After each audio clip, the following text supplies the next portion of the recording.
Welcome to Novelist Spotlight, the podcast where published fiction writers are interviewed to gather their insights and writing lessons so we can use them to make ourselves better and more effective writers.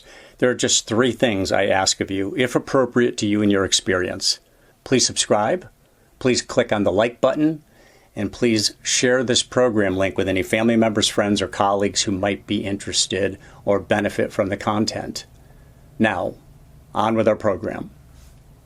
In the spotlight is Mick Jagger. No, he's not here with me, but I'm going to harken back to an interview I heard with Mick Jagger years ago, decades ago, in fact. He was being interviewed about the album Some Girls.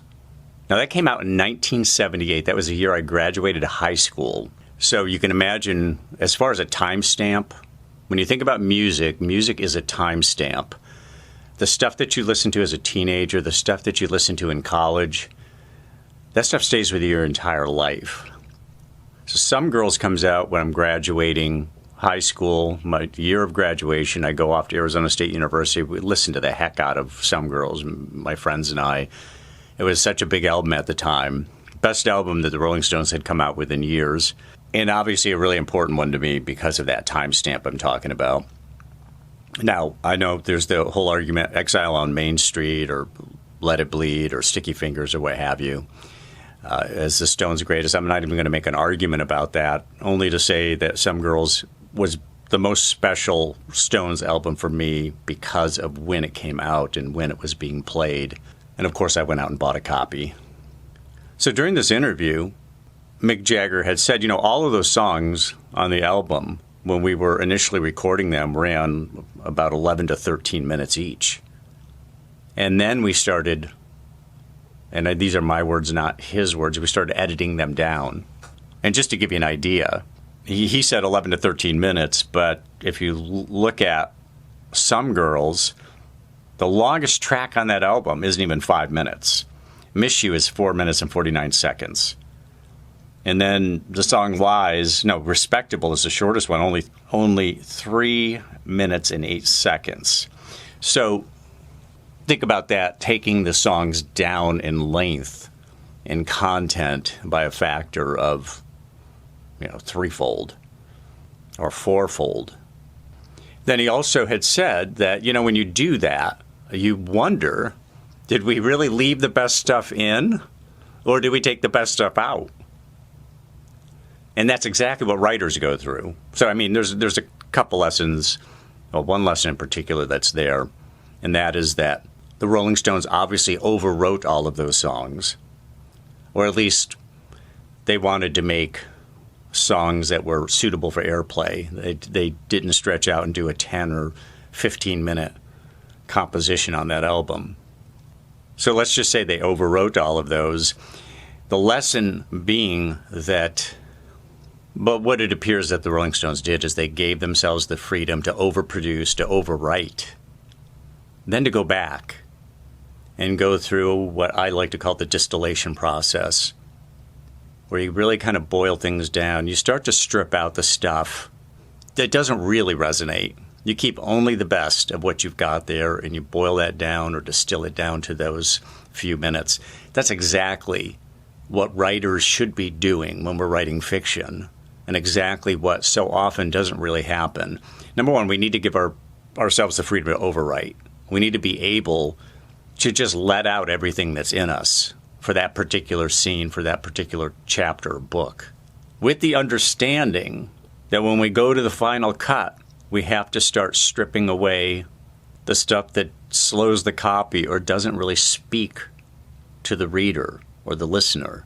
And like what Mick Jagger was saying, of course, we always think afterward that maybe I shouldn't have taken that out.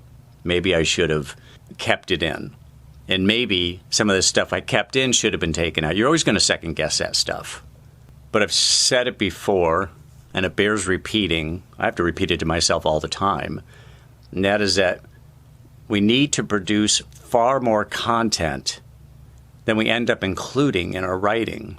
Because it's only if we allow ourselves to do a real download of our storytelling that we get the best stuff out of ourselves. We can't do that just in drips and drabs. That is something that writing instructor Julia Cameron calls laying track, is just produce copy, then sift and find the gold nuggets within that. Now, I don't know whether you're a Rolling Stones fan or not, but I'd say that the Stones did that to great effect on some girls. And what I would challenge you to do, because I'm in the middle of doing that right now with what I'm working on, is to be able to go back to that chapter or that vignette and start to erase all the stuff that doesn't really sing, doesn't really resonate. Be subtractive. You know, there are sculptors who are additive sculptors. They add more clay to produce their piece of work, or there's those that are subtractive, where they pull away, they carve away or chip away from the clay or the stone. And we want to be additive to start. We want to produce that, but then start to be subtractive. And as we subtract, something reveals itself. These new images, these new emotions, this new pacing, all of that starts to come into relief when we start to subtract. I've certainly had the experience many times where I had a chapter or a scene that I thought was really droll. And as I started stripping away everything that made it droll, I got excited about the result, because what was left sparkled, at least in my eyes. You know, ultimately, our readers are judges. The other lesson inherent in this whole thing is extrapolation, is to be able to look at other people, other artists, and even non-artists, look at what they do. Look at the process. Look at the thinking. Listen to what they have to say. And then ask ourselves, how does that apply to what I do with writing? That is the process of extrapolation. You find something that somebody else is doing. It might be a manufacturing process, for crying out loud. But we see how we can apply that to our writing. So it doesn't matter that Mick Jagger's never written a book in his life that I know of. What does matter is that he writes, and he edits, and he performs, and he has an audience, and he has to appeal to that audience. So the things that he and his bandmates have done, and not just the Stones or Mick Jagger, I'm talking about any number of musical acts. When we look at the things that they've done that worked for them, we can make it work for us some of the time. We only extrapolate what makes sense. We only extrapolate what's usable. So look at the world through those different eyes if you can. Look at every opportunity there is out there to take a lesson from. We can't be good writers if we're not good observers. So I'm going to assume that all of you who are writers, or for that matter, readers, you're very strong on observation, because we try to understand the world, we try to understand people, we try to understand motivations, and we extract that. We extract the best or most poignant of what we see and hear. So I would imagine extrapolation would come naturally to you.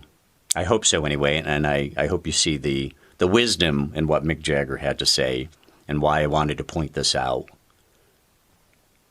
This is Mike Consell for Novelist Spotlight. That's all for this episode. Ciao for now.